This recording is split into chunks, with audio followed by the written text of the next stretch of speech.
ሰላም ጤና ይስጥልን ተመልካቾቻችን። የኢትዮጵያ ሕዝባዊ አብዮታዊ ፓርቲ ኢህአፓ በአዲስ አበባ ህዝባዊ ስብሰባ መጥራቱን አስታውቋል። ለዚህም ዝግጅቶችን እያደረገና ለብሔራዊ ምርጫ ቦርድም ማሳወቁን ነው የኢትዮጵያ ሕዝባዊ አብዮታዊ ፓርቲ ኢህአፓ የገለጸው። በኢትዮጵያ ታሪክ ከቅርብ ጊዜ ወዲህ በአዲስ አበባ ህዝባዊ ስብሰባ ማድረግ ፈጽሞ የተከለከለ እንደሆነ በተለያዩ አጋጣሚዎች በአገዛዙ በሚወሰዱ እርምጃዎችን መነሻ በማድረግ ድምዳሜ ላይ መድረስ ተችሏል። በኢህአፓም ከዚህ ቀደም ጉባኤውን ከአዲስ አበባ ወደ አዋሳ በማዛወር ማካሄዱ የሚታወስ ነው። ህዝባዊ ስብሰባው በአዲስ አበባ ተጠርቷል። በዚህ ጉዳይ ላይ የኢህአፓ ፕሬዝዳንት አብርሃም ሃይማኖት መስመር ላይ ይገኛል። በጉዳዩ ላይ አነጋግረዋለሁ። በጣም አመሰግናለሁ አብርሃም። ህዝባዊ ስብሰባ ጠርታችኋል። እስኪ ስለ ጥሪው ምንድነው፣ መቼ ነው፣ እንዴት ነው የሚለውን ባጭሩ ብትገልጽልን። በጣም አመሰግናለሁ። በአዲስ አበባ ላይ ህዳር 27 ቀን 2018 ዓ.ም ታላቅ ህዝባዊ ስብሰባ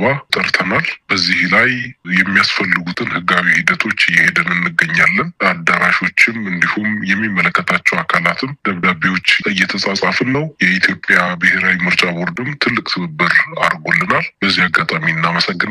በአጠቃላይ ይሄ ስብሰባ ዋናው ዓላማው ወደ ህዝቡ መውረድ፣ መሬት ላይ ካለው ህዝብ ጋር መነጋገር እና ከህዝቡ ጋር መምከር፣ ሀገሪቱ የገባችበትን ቀውስ መውጫ መንገዶችን መፈለግ ነው። ስለዚህ ይሄ ስብሰባ ትልቅ ዓላማ ያነገበ ወሳኝ ታላቅ ህዝባዊ ስብሰባ ነው። ምናልባት አብርሃም ከቅርብ ጊዜ ወዲህ በመግቢያ ላይም እንደገለጽኩት የአብይ አህመድ አገዛዝ ለእንደዚህ አይነቱ ህዝባዊ መሰባሰቦች ትዕግስትም የለውም። ፍርሃቱ በጣም ጥልቅ ስር የሰደደ ስለሆነ በምንም ተአምር እንዲህ አይነቱን ነገር ሲፈቅድ አናይም። እንደው ይህንን አስባችሁበት ነው የገባችሁ? ተደጋጋሚ እንደዚሁ ሲጨናገፍባችሁ የነበሩበትን አጋጣሚዎች እናውቃለን። በእንደዚህ አይነት ውጥረት ውስጥ በተለይ አሁን አገዛዙ በከፍተኛ ስጋት ውስጥ ባለበት ወቅት ላይ ህዝባዊ ስብሰባ መጥራቱ ምናልባት ለመፈተን አገዛዙ እንዲህ አይነት ነገሮችን ይፈቅዳል አይፈቅድም የሚለውን ለመፈተን ወይስ በትክክል ይፈቀዳል ብላችሁ አምናችሁ ነው ይህንን ጥሪ ያደረጋችሁት? በጣም ጥሩ ጥያቄ ነው። እውነት ለመናገር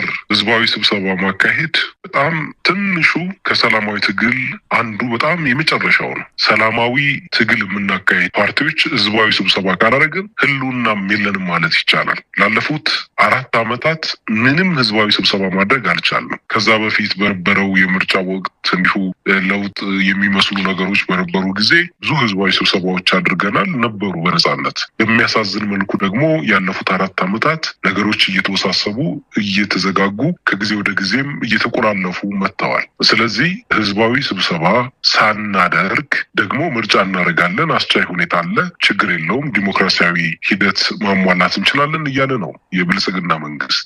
ራሳቸው ጠቅላይ ሚኒስተሩም ፓርላማ ላይ ቀርበው በጣም ከመቼውም ጊዜ የተለየ ምርጫ ይደረጋል ብለዋል። ይሄ ቃላቸው የሚፈተንበት ነው። አንዱ እቺ ትንሿ ህዝባዊ ስብሰባ እንዳይደረግ የብልጽግና ፓርቲ ካደናቀፈ ግልጽ ነው ምርጫው ምን ውጤት ሊኖረው እንደሚችል። ስለዚህ እኛ አዲስ አበባ ላይ ህዝባችንን ሳንሰበስብ ዓላማችንና ሀሳባችንን ሳንሸጥ የህዝባችንን መከራና ስቃይ በደንብ ቀርበን ሳንሰማ ለዛም የሚያስፈልገውን ፖሊሲ ሳናዘጋጅ ምርጫ የሚባል ነገር እንዴት ሊሆን ይችላል? ስለዚህ አንዱ የምርጫ ወቅት መሆኑ ብቻ ሳይሆን እኛ ትልቁ የምንፈልገው ህዝባችን ከፍተኛ የሆነ የህልውና አደጋ አለበት። ኢኮኖሚያዊ ህልውናው፣ የኢኮኖሚ ህልውናው፣ የመኖር በነጻነት ወጥቶ የመግባት ህልውናው በጣም አስጊ ሁኔታ ላይ ነው ያለው። በሁለቱም ዘርፍ ህዝቡ እየተሰቃየ መከራውን እያየ ነው ያለው። ስለዚህ ይህንን ህዝብ ቀርበን ወርደን መስማት፣ ማደራጀት፣ ማሰባሰብ፣ መጠበቅ ግዴታችን ነው። ስለዚህ እኛ አዲስ አበባ ትናገራለች በሚል መሪ ቃል ነው ስብሰባችን የምናደርገው። ህዝቡ ይናገራል። የአዲስ አበባ ህዝብ በግልጽ ይነግረናል ያለበትን ሁኔታ፣ ቤት የፈረሰበት፣ መምህራኑ፣ ዶክተሮቹ፣ የህክምና ባለሙያዎቹ፣ ሰራተኛው፣ በአጠቃላይ ቀን ሰራተኛው፣ ጎዳና ተዳዳሪውም ጭምር እኛ ለሁሉም ክፍት የሆነ ህዝባዊነታችንን የሚያሳይ ታላቅ ህዝባዊ ስብሰባ ነው ያቀርነው። ይሄ ስብሰባ ደግሞ መሳካት አለበት፣ ግዴታም ነው። እኛ እየጠየቅን ያለነው መብታችንን ነው፣ ልመና አይደለም። የብልጽግና መንግስት ለእኛ ልዩ ስጦታ እንዲሰጠን አይደለም። መብታችን ነው። ህዝብ መሰብሰብ፣ ማደራጀት፣ በሰላማዊ መንገድ ሰላማዊ ሰልፎችን መጥራት ፖለቲካ ፓርቲዎች ለተቃዋሚዎች የተሰጠ መብት ነው፣ ያውም ህገ መንግስታዊ መብት።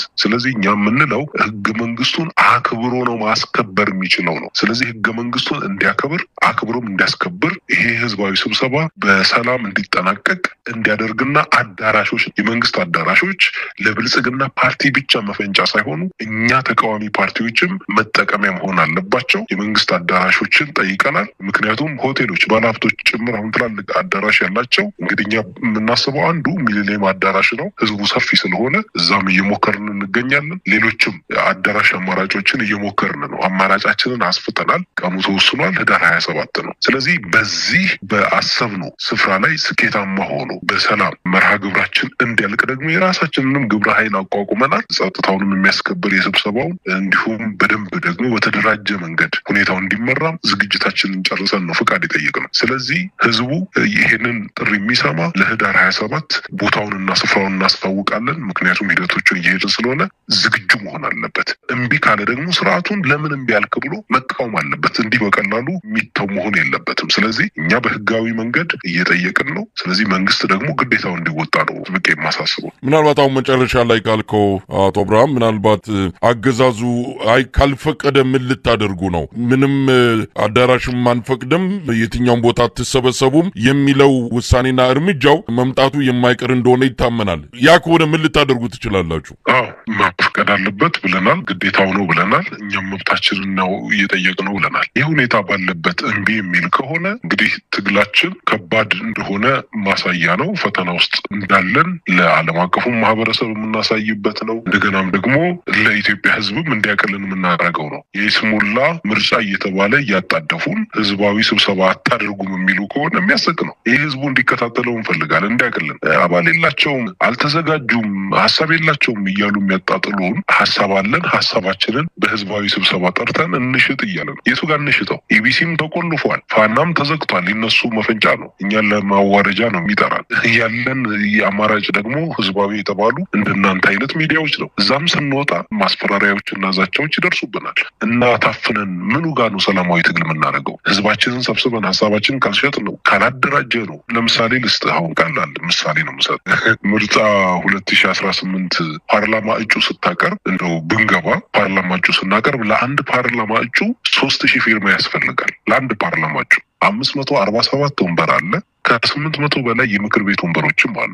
ለእንደነዚህ ሁሉ ደምራቸው 3000፣ ለምክር ቤት ደግሞ 2000 ለአንድ ግለሰብ። እንግዲህ አንድ ምርጫ ወረዳ ላይ ብዙ ሺህ ፊርማዎች ይፈልጋል እና ይህ ህዝብ በዚህ ተቆልፎ ሁኔታው እያስፈራሩት ወደ ፖለቲካ ፓርቲ መግባት ወንጀል በሆነበት፣ ሰላማዊ ትግል በጣም ጠባብ በሆነበት፣ በጣም ፈታኝ ሁኔታዎች ባሉበት፣ በዛም በዚህም እኛ መከራ ውስጥ ባለንበት እንኳን 3000 ፊርማ ለማስፈረም ይቅርና 3000 ሰው በአዳራሽ በዝግ ስብሰባ እየተከለከልን እንደሆነ እናሳያለን። ስለዚህ 2018 ምርጫ የሚሉት እንዴት ነው ሊሳካ የሚችለው? በግልጽ ምርጫውን ብልጽግና ፓርቲ በዝግ ሜዳ ማንም ተጫዋች በሌለበት ስቴዲየም ውስጥ ብቻውን እንደሚጫወት ቡድን ብቻውን ሊጫወትና መከላከያውንና ወታደሩን ይዞ ኮሮጆ ይዞ ብቻውን ህዝቡን ምርጫ የሚባል የስሙላ ጫወታ ሊጫወት እንደሆነ ማሳያ ነው። እናሳየዋለን። እርቃኑን ነው የምናስቀረው። ስለዚህ የሚዋረደው ብልጽግና ነው፣ እኛ እንዋረድም።